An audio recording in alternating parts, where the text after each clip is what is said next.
Like that big word contiguous? Thank you very much. Gobbledygook talk. It just means that there's no missing rows in between here. You need a description here. Then sometimes I go in and I insert here and I put a sequence 1 through whatever so that I can sort by other columns and then come back and resort in the column it's in. But since I know I'm going to be using, so we now have a table that's indexed from QuickBooks. I'm now going to highlight the whole table. We'll give it a name. We'll give it DEC 2012. Now, just going to demonstrate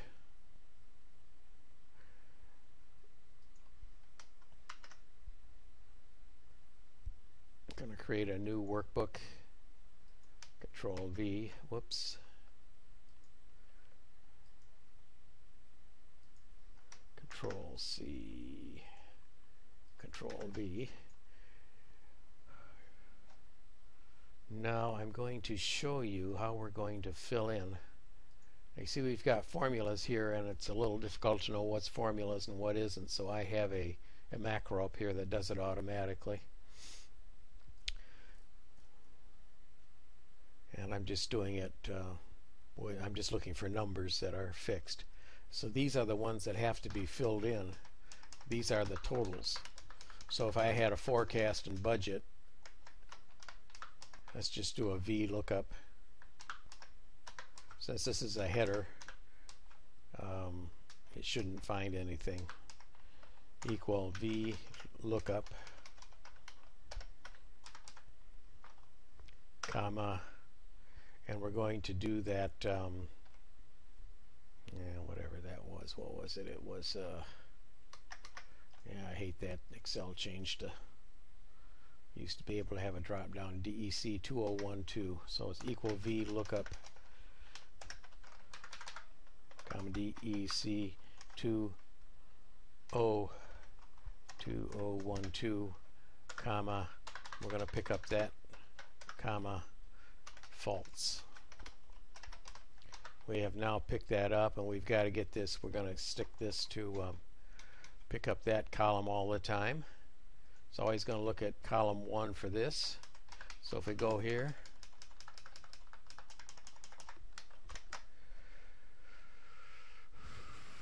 it's the macro I have for changing, making it look better. And of course you can do the thousands and dollars at the top if you're just got a finicky boss. And I'm a little finicky myself, so it just looks better.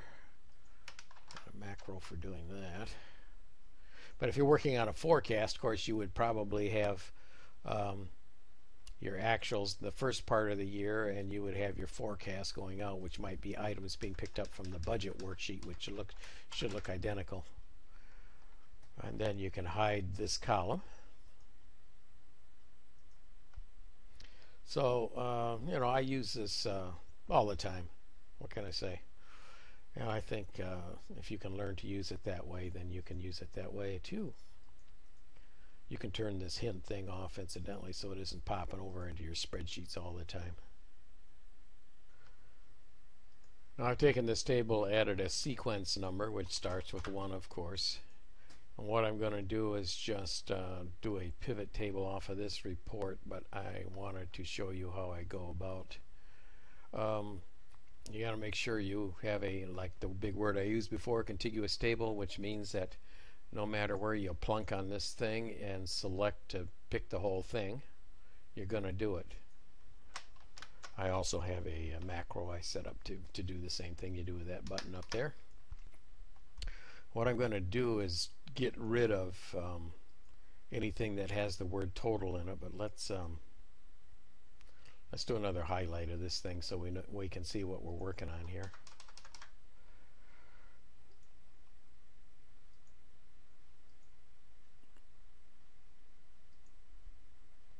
So we're going to do a custom contains TOTL, and there we have a bunch of items that have the word total in it.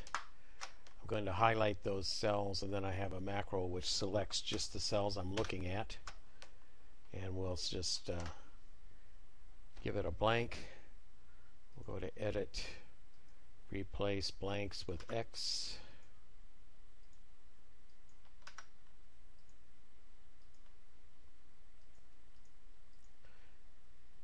Then if we data filter show all, and I think probably we may have gotten most of the,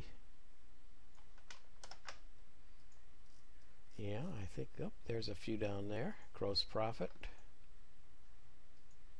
and net income, ordinary income. We don't need any of these. Whoops. Looks like I forgot to fix my sequence numbers in place, but that doesn't matter. Okay, now we can go in, and I'm going to designate these different lines for a future pivot table. You don't have to watch me do that.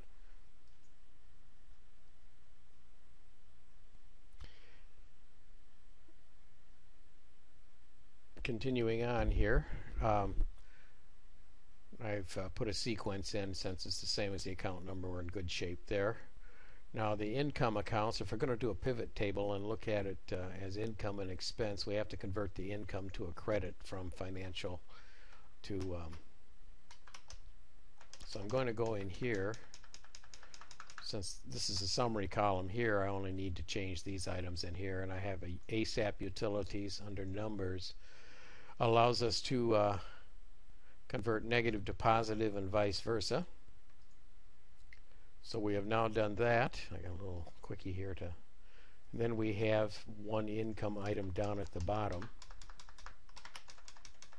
and this has to have the same thing done to it.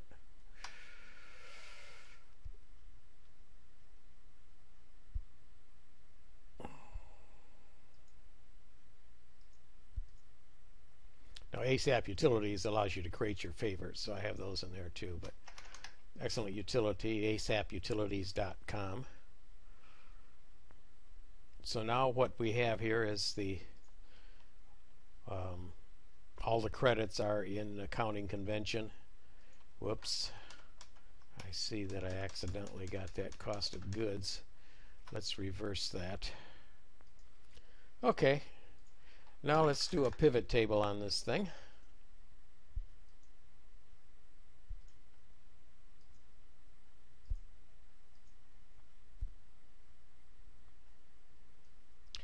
Going to designate profit and loss. I'm going to pick up the total, and we'll take a look and see. Let's put the actual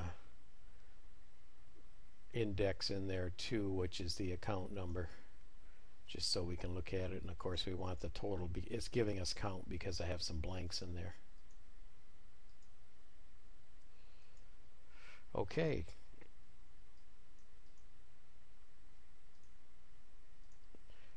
So we don't have it in the right order because I probably should have put A in front of this, but that's okay. We can see what's going on. And of course, if we just want to look at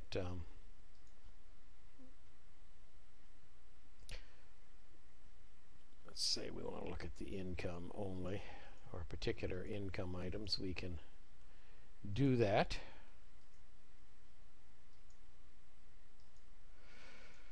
So anyway, that's the pivot table.